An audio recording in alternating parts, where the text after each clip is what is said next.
Friends మనకి Vivo నుంచి ఒక బెస్ట్ బ్యాటరీ ఫోన్ అయితే త్వరలో చూడొచ్చు అనమాట. Vivo T4 5G. ఇది మనకి అఫీషియల్ లాంచ్ డేట్ తెలియదు కానీ బట్ ఫ్లిప్కార్ట్లో కమింగ్ సూన్ అని ఒక పోస్ట్ అయితే వీళ్ళు రిలీజ్ చేశారనమాట. దీన్ని బట్టి అర్థమవుతుంది త్వరలో లాంచ్ అవ్వచ్చు అని. అలాగే మనకి ఈ మొబైల్ చూస్తే ఐకో చెట్ అని గుర్తుకొస్తుంది. ఎందుకంటే రెండు మొబైల్స్ డిజైన్ ఒకటి అని చెప్పొచ్చు. అంటే ఫీచర్స్ కూడా ఆల్మోస్ట్ సిమిలర్ ఉన్నాయన్నమాట. ఇంకోటి వీళ్ళు హైలైట్ చేసింది అన్నమాట బ్యాటరీ అని చెప్పొచ్చు అనమాట. ఇది మనకి 7300 mAh బ్యాటరీ రాబోతుంది. ఫస్ట్ టైం అనుకుంటే వివోలో ఇంత పెద్ద బ్యాటరీ మొబైల్ రావడము ఇంతవరకు అయితే నేను ఎక్కడ చూడలేదు. ఓకే, మీరు చూసిన కామెంట్ చేయండి. అలాగే ఇంకా మనకి ఈ మొబైల్ ప్రైస్ చూసినట్టు అప్రాక్సిమేట్గా 20K లోపల వచ్చని రూమర్స్ అయితే బయటపడే. 20K వస్తే చాలా బెస్ట్ మొబైల్ అయితే అవుతుంది అన్నమాట ఇది.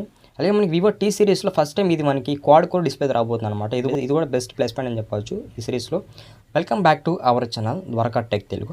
గైస్ మనకి ఈ మొబైల్ సంబంధించిన ఫుల్ స్పెసిఫికేషన్స్ అని తెలుసుకుందాం అనమాట. మేజర్గా మనకి ఇది 2 కలర్స్ రాబోతుంది అనమాట. ఒకటి చూసినట్టయితే ఎమరాల్డ్ బ్లేజ్, అలాగే ఫ్యాంటమ్ గ్రే కలర్ అనమాట. ఈ 2 కలర్స్ అయితే ప్రెజెంట్ మనకి అవైలబుల్ అయ్యి. నాకు ఇంట్రెస్ట్ చేసింది వచ్చి ఫ్యాంటమ్ గ్రే. ఈ కలర్ కొంచెం బాగుంటుంది అనమాట. మనకి ఇంకా ఈ మొబైల్ డిజైన్ అండ్ బిల్డ్ క్వాలిటీకి వచ్చినట్టయితే ఇది మనకి ఫ్రంట్ అయితే క్వాడ్ కోర్ డిస్ప్లే మీద రాబోతుంది. బ్యాక్ అయితే ప్లాస్టిక్ ఫినిష్ ఉంటుంది, సైడ్ కూడా ప్లాస్టిక్ ఫినిష్ ఉంటుంది.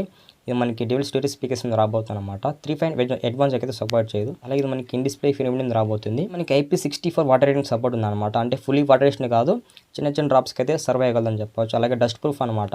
అలాగే ఇందులో మనకి IR బ్లాస్ట్ సపోర్ట్ ఉంది అనమాట. దీని మీరు రిమోట్ కంట్రోల్ మాత్రం అయితే యూజ్ చేసుకోవచ్చు. అంటే మీ ఇంట్లో ఏమైనా ఎలక్ట్రానిక్ డివైజెస్ ఉంటే వాటిని దీని ద్వారా అయితే కంట్రోల్ చేసుకోవచ్చు అనమాట. అలాగే మనకి థిక్నెస్ విషయానికి వచ్చినట్టు ఇది మనకి 8 mm థిక్నెస్ ఉంటుందని చెప్తున్నాను అనమాట. కొంచెం సన్నగా అనుకోండి.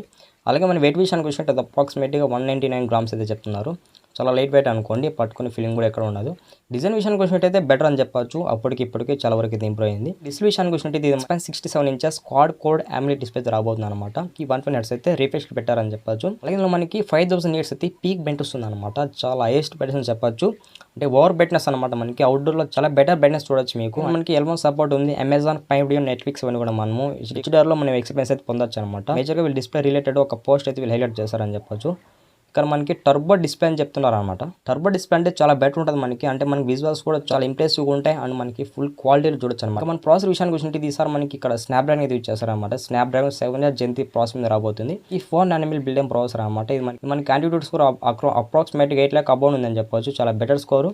అలాగే మనకి LPDDR4X ఉంటుంది. అలాగే UFS 2.2 రాబోతుంది అనమాట. ఈ ప్రాసెసర్ నేను చాలా మొబైల్ చూసాను అనమాట రీసెంట్గా లాంచ్ అయిన మొబైల్స్లో. అలాగే మనకి Android 15 రాబోతుంది అనమాట. Android 15 అంటే 2+3 years అయితే మనకి మేజర్ OS అప్డేట్స్ ఉంటాయి. అలాగే ఇది మనకి ఫన్ టచ్ Y15 రాబోతుంది. మనకి ఫన్ టచ్లో ఏమేమి ఫీచర్స్ ఉంటాయి అవన్నీ కూడా ఇందులో ఉంటాయని చెప్పొచ్చు. ఏ ఫీచర్స్ విషయానికి వచ్చినట్టయితే మనకి అంటే మరీ అంతగా అయితే ఊహించుకోదని ఏ ఫీచర్స్ విషయంలో. ఇంకా మనకి కెమెరా విషయానికి వచ్చినట్టు ఇది మనకి డ్యూయల్ కెమెరా సెటప్ ఉంటుంది, ఒక ఫ్లాష్ ఉంటుంది అనమాట. ఈసారి మనకి ఫ్లాష్ అయితే రౌండ్ షేప్లో ఉంది. ఇక్కడ మెయిన్ కెమెరా అయితే 50 MP పిక్చర్. ఇది మనకి సోనీ IMX-W2 సెన్సర్ అయితే యూజ్ చేస్తారు. ఇది మనకి వాయిస్ కూడా సపోర్ట్ చేస్తుంది. అలాగే PDF సపోర్ట్ ఉందన్నమాట. అంటే మనకి ఎటువంటి ఫోటోని కూడా అయితే ఈజీగా స్టేబుల్ చేసి మంచి క్లారిటీ తీస్తుందని చెప్పొచ్చు. అలాగే మనకి ఇది సోనీ సెన్సార్ కాబట్టి ఫోటోస్ అనేవి చాలా స్టేబుల్గా వస్తాయి. అలాగే మనం రేర్ కెమెరా యూజ్ చేసుకొని మాక్సిమం 4K 30 fps వరకు వీడియో రికార్డ్ చేసుకోవచ్చు. అలాగే సెకండ్ కెమెరా విషయానికి వచ్చినట్టు మనకి ఇక్కడ 2 MP పెట్టారు అనమాట. ఇది డెప్త్ కెమెరా అని చెప్పొచ్చు. మన ఫ్రంట్ అయితే 32 MP ఇచ్చారనమాట. 32 MP అంటే పర్లేదు అనమాట. డీసెంట్ ఫోటోస్ వరకు అయితే యాక్సెప్ట్ చేయొచ్చు. అంటే మనకి హై రెజల్యూషన్లో ఫోటోస్ అయితే తీయగలని చెప్పొచ్చు ఫ్రంట్ కెమెరా అనేది. అలాగే మన ఫ్రంట్ కెమెరా యూజ్ చేసుకొని మాక్సిమం 1080p 30 fps వరకు వీడియో రికార్డ్ చేసుకోవచ్చు. ఇంకా మన కెమెరా విషయంలో గుడ్ అని చెప్పొచ్చు అనమాట. మరి అంత ఇంప్రూవ్మెంట్ అయితే చెప్పను కానీ ఇట్స్ ఓకే అని చెప్పొచ్చు మన కెమెరా విషయంలో. ఇంకా మన బ్యాటరీ విషయానికి వచ్చినట్టయితే 7300 mAh బ్యాటరీ రాబోతుంది. లాంగెస్ట్ బ్యాటరీ అని చెప్పొచ్చు అనమాట. ఈజీగా మనకి 4 days వరకు అయితే వాడుకోవచ్చు. ఇది మనకి సిలికాన్ బ్యాటరీ అనమాట. సిలికాన్ బ్యాటరీ అని చెప్పనవసరం లేదు. మనకి బ్యాటరీ బ్యాకప్ కూడా చాలా బాగుంటుంది చెప్పొచ్చు. అంటే మనకి 3 days వస్తే కాస్త 4 days వరకు చేయడానికి ఛాన్స్ ఉంటుంది. అలాగే ఇందులో మనకి 90 watts అయితే ఫాస్ట్ ఛార్జింగ్ సపోర్ట్ ఉందన్నమాట. 90 watts అంటే మనకి అప్రాక్సిమేట్గా 40 minutes లోపలే ఫుల్ ఛార్జ్ అయిపోతుంది అనమాట. ఇక్కడ మనకి బెటర్ డెసిషన్ తీసుకున్నారు వీళ్ళు బ్యాటరీ అండ్ ఛార్జింగ్ విషయంలో. ఈ మొబైల్ కోసం ఎదురు చూస్తున్న వాళ్ళు చాలామంది అయితే ఉంటారనమాట. ఇంకా మీరు 1 week దాకా అయితే వెయిట్ చేయాల్సిన అవసరం అయితే ఉంటుంది. ఎందుకంటే మనకి ఇది అఫీషియల్గా లాంచ్ డేట్ కూడా ఇంకా రివీల్ కాలేదన్నమాట. జస్ట్ కమింగ్ సూన్ అని ఒక పోస్ట్ అయితే ఈ మొబైల్ అయితే రివీల్ చేశారని చెప్పచ్చు. ఖచ్చితంగా మీరైతే వెయిట్ చేయాల్సింది అనమాట ఈ మొబైల్ కోసము. ఇది గాయస్ ఇవాళ వీడియో అయితే మర్చిపోకుండా లాస్ట్ వరకు మన వీడియో ఎవరైనా చూస్తుంటే లైక్ అండ్ సబ్స్క్రైబ్ అయితే కొట్టండి గాయస్.